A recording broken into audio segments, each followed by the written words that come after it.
Good evening प्यारे बच्चों। आप सभी के एग्ज़ाम की तैयारी निश्चित रूप से चल रही होगी। यूपी बोर्ड 2025 की परीक्षा जिसका एक एक दिन गुजर रहा है और जो बच्चे सीरियस होंगे, जाहिर सी बात है उनको अपनी तैयारी को लेकर चिंता होगी।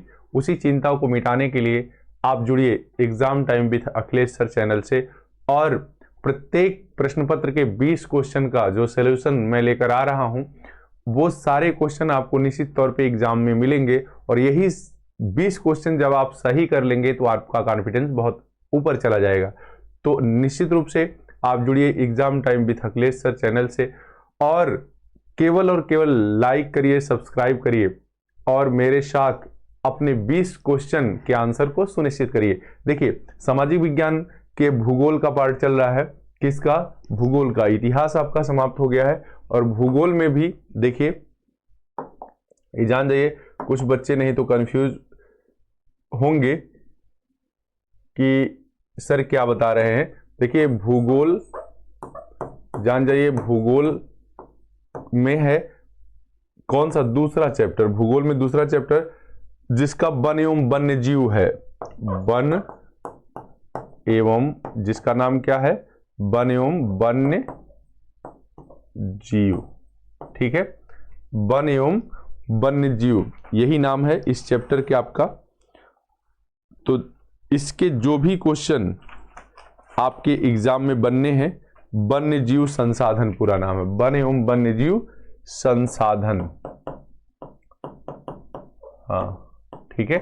तो आइए हम बात करते हैं आपके 20 क्वेश्चन की और देखते हैं पहला क्वेश्चन क्या है। आप कॉपी और पेन लेके बैठिएगा, प्रत्येक प्रश्न जैसे आएगा उसका आंसर लगाइएगा। इसके बाद जब मैं बताऊंगा तो सही गलत करके देखिएगा कि कितना सही हुआ आपका। देखिएगा, 20 क्वेश्चन का कलेक्शन है ये। पहला क्वेश्चन है कि निम्नलिखित में से कौन सा भौगोलिक क्षेत्र का प्रतिशत राष्ट्रीय वन नीति 1952 द्वारा निर्धारित किया गया है? ठीक है, तो किसी भी स्थान पर संतुलित पर्यावरण के लिए कितनी वनस्पतियां बताई गई, कितने भाग पर वनस्पतियां होनी चाहिए? तो 33% भाग पर होनी चाहिए। निश्चित तौर पे आपको बताया गया होगा जब पढ़ाया गया होगा, तो नहीं तो आप अभी से नोट कर लीजिए इसको। ठीक है, आइए अगले प्रश्न की अगर बात करें तो कह रहा है कि सुंदर वन राष्ट्रीय पार्क किस राज्य में है?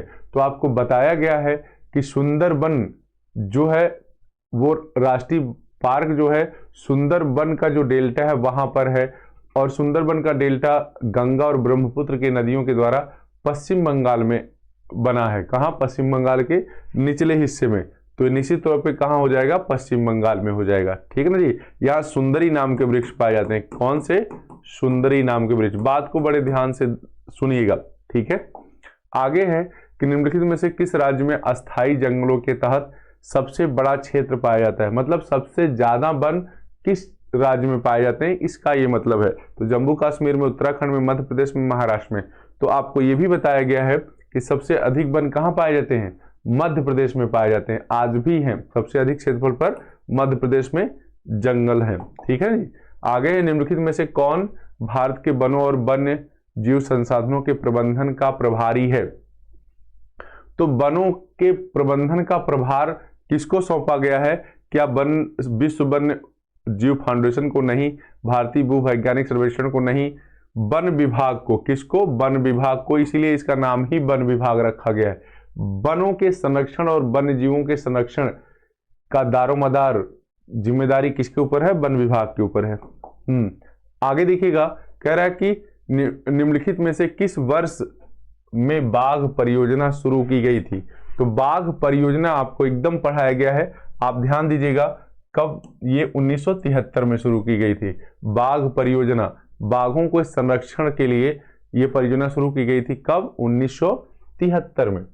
आगे देखिएगा, नेक्स्ट क्वेश्चन है कि हिमालयन यव क्या है? हिमालयन यव क्या है? तो हिमालयन यव जो है एक प्रकार का औषधीय पौधा है। क्या है? एक प्रकार का औषधीय पौधा है, ये ध्यान दीजिएगा। क्लियर? यव मतलब अगर ऐसे कहेंगे, शुद्ध हिंदी करेंगे तो जव हो जाएगा वो। ठीक, हाँ। जो जैसे सिंधु घाटी की सभ्यता में यव यव कहा जाता था, वो उसका उच्चारण जव बताया गया है। कह रहा है कि 1991 में संरक्षित प्रजाति की सूची में पहली बार किस प्रजाति को शामिल किया गया था।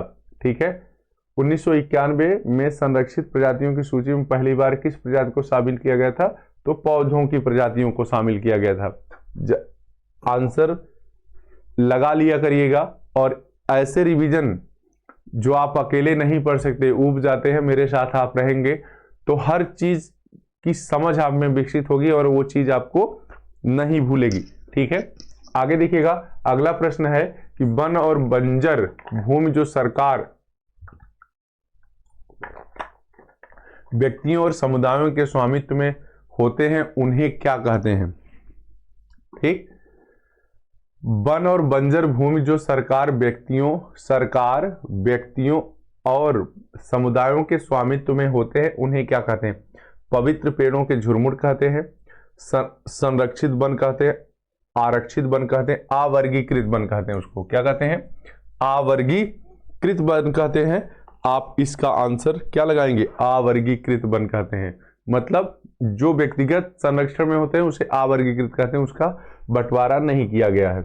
आगे देखिएगा, कह रहे चिपको आंदोलन का उद्देश्य किससे बहुत जबरदस्त बढ़ाया गया है। चिपको आंदोलन सुंदरलाल बहुगुणा, ठीक है, उत्तराखंड के चामोली जिले से रिलेटेड है। ठीक, सुंदरलाल बहुगुणा, लाल बहुगुणा। देखिए मैं बहुत कुछ लिख नहीं रहा हूं, नहीं तो ज्यादा समय हो जाता तो आपको लगता है वीडियो लंबा हो गया है। ठीक है, उत्तराखंड,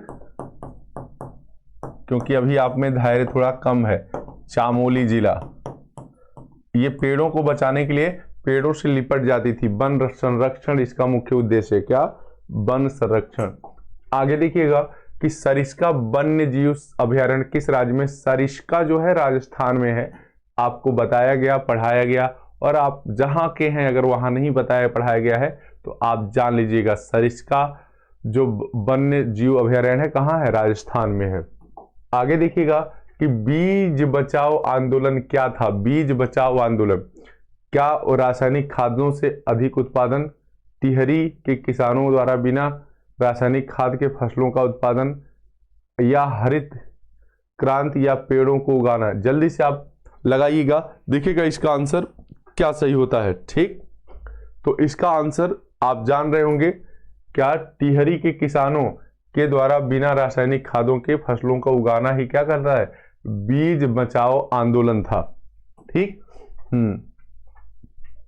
कह रहे कि राजस्थान के अलवर जिले के 5 गांवों के लोगों ने 1200 हेक्टेयर वन भूमि भैरव देव डाक व सेंचुरी घोषित कर दी। इसका उद्देश्य क्या था, इसका उद्देश्य क्या था, ये पढ़ाया गया है, भैरव देव डाक सेंचुरी घोषित कर दी। मतलब इसका क्या है कि शिकार पर रोक और बाहरी लोगों की घुसपैठ से वन्य जीवन को बचाना, यही इसका क्या था, मुख्य उद्देश्य था। ठीक है, ऑप्शन सी। आगे देखिएगा, कह रहा है कि भारतीय वन्य जीव अधिनियम कब पारित हुआ। भारतीय वन्य जीव अधिनियम, तो आप जानते हैं भारतीय वन्य जीव अधिनियम 1972 को पारित हुआ है। कब, 1972 को पारित हुआ है। इस तरह से हम क्वेश्चन नंबर 13 पे पहुंच गए। आगे देखिएगा, कह रहा है कि भारत में वन महोत्सव का शुभारंभ कब हुआ था। भारत में वन महोत्सव, जल्दी से लगाइएगा ये प्रश्न। वन महोत्सव कब शुरू हुआ था भाई, जल्दी से लगाइएगा। देखिएगा, वन महोत्सव की शुरुआत 1950 में हुई थी, और वन महोत्सव प्रत्येक वर्ष जुलाई का पहला सप्ताह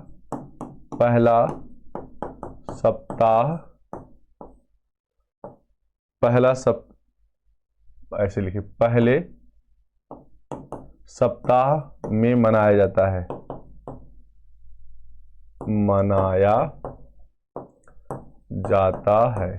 क्लियर, हाँ। आगे देखिएगा, कह रहा है कि भारतीय वनों के असमान वितरण को कौन से कारक प्रभावित नहीं करते। कौन से कारक प्रभावित नहीं करते, उच्चावचीय दशाएं, मिट्टी की दशाएं, मानसूनी जलवायु, इनमें से कोई नहीं। ठीक है, तो आप जानिएगा इस प्रश्न का आंसर टेक्निकल है। कह रहा है कि असमान वितरण को कौन से कारक प्रभावित नहीं करते? ये सभी कारक प्रभावित करते हैं। क्या? ये सभी कारक प्रभावित करते हैं, इसलिए इनमें से कोई नहीं होगा। ठीक है, इनमें से सभी अगर होता तो वो सही होता। ठीक है ना जी, इनमें से कोई नहीं मतलब इनमें से ये सभी प्रभावित करते हैं। क्लियर? आगे देखिएगा, वनों के ह्रास के कारण, ये ह्रास शब्द है, वनों के ह्रास के कारण कौन सी समस्याएं उत्पन्न होती हैं? मृदा अपरदन, वर्षा में कमी, प्रदूषण में वृद्धि। तो ये सभी होती हैं। ठीक है, ये क्या होंगी? ये सभी होंगे, कोई एक नहीं होगा, ये सभी होगा। क्लियर? आगे देख लीजिएगा, कह रहा है कि इनमें से कौन सा संरक्षण तरीका समुदायों की सीधी भागीदारी नहीं करता? ठीक है, इनमें से कौन सा संरक्षण का तरीका समुदायों की सीधी भागीदारी नहीं करता?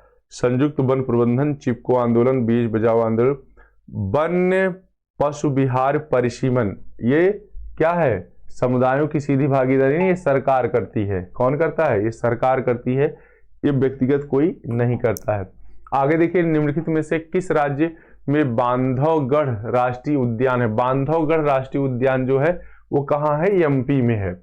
तो राष्ट्रीय उद्यान बहुत महत्वपूर्ण है, ये आपको पढ़ाए गए हैं, बताए गए हैं, तो देख लीजिएगा। देखना और पढ़ना आपका काम है। हम कितना ही अच्छा मेहनत कर ले, कितनी ही ज्यादा आपके लिए जाग ले, कितना ज्यादा, लेकिन आप अगर नहीं पढ़ेंगे तो रिजल्ट निश्चित तौर पे बेकार आएगा। तो आप कम से कम 1 महीना जो बचा है, ठीक है, उसमें जाग जाइए। अब सोने की जरूरत नहीं बहुत ज्यादा। ठीक है, कह रहा है कि मगरमच्छ, गैंडा, काला हिरण, भारतीय जंगली गधा प्राणी किस जाति में आते हैं?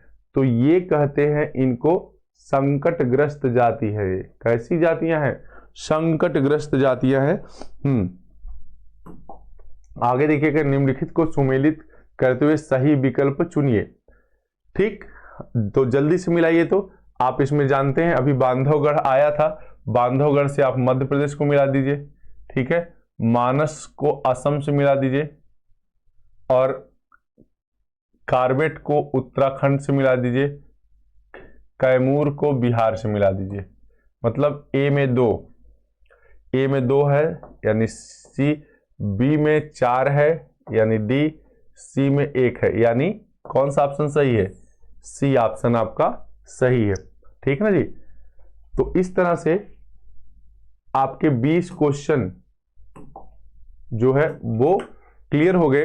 और 20 क्वेश्चन, इसके साथ साथ मैं 2-3 चीजें और बता देता हूं। जैसे विश्व पर्यावरण दिवस, विश्व पर्यावरण दिवस आप जानिएगा, दिवस 5 जून को मनाया जाता है। अगर ये पूछ ले तो कितना?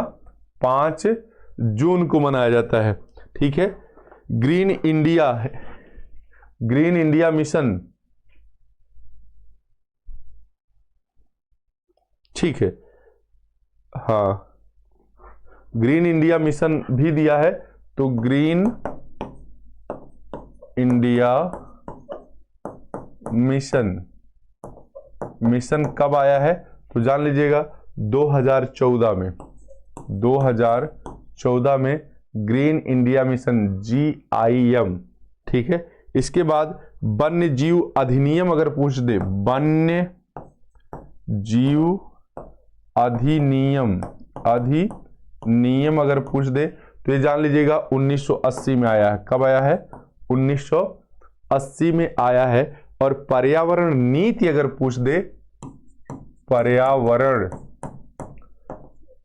पर्यावरण नीति अगर पूछ दे, ठीक है, ये कब आई है? तो 2006 में। कब आई है? तो 2006 में। इस तरह से 1, 2, 3 और 4 क्वेश्चन और आपके हो गए, जिसके आंसर सीधे आपको लिख दिए गए हैं। तो ये सेशन कैसा लगा है बताते जाइएगा। सुनने के लिए धन्यवाद। अपनी तैयारी निरंतर जारी रखिए।